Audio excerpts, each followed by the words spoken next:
In this video, you will learn how to install and use the Catappult Android Studio plugin to help you integrate SDK into your app. The plugin includes the native Android billing documentation that you can find on the Catappult website.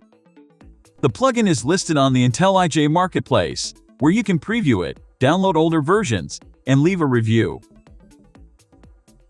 You can also install it in Android Studio by going to Android Studio, Preferences, Plugins, Marketplace. Search for Catappult Billing Integration and press Install.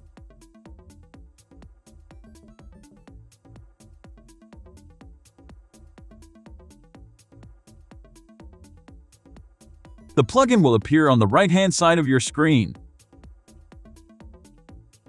On the main screen, you will have the option to choose between the two billing methods.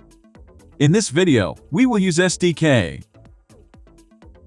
The pages include the same information that can be found on the Catappult documentation but allow you to add the snippets to your code with a simple click. This first step is setting up the connection with the Catappult Billing SDK by adding the necessary dependencies to the build.gradle and Android manifest.xml file. Next, we will start the connection by initializing an instance of AppCoin's billing client. We will also add two listeners to get the status of the connection. You will need your Catappult public key to start the connection.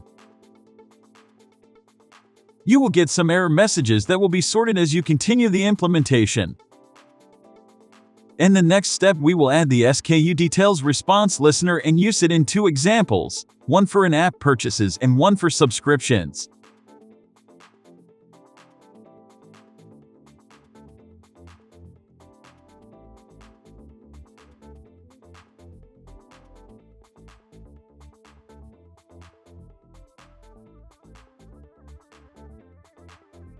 You can query Catappult for the products available to buy in order to display them to the user.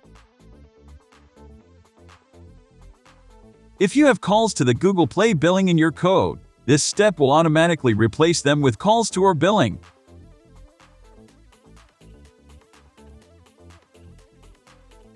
It will also add the function Start Purchase to your code that you should use when starting a purchase flow. We recommend the creation of a class that contains all your SKUs.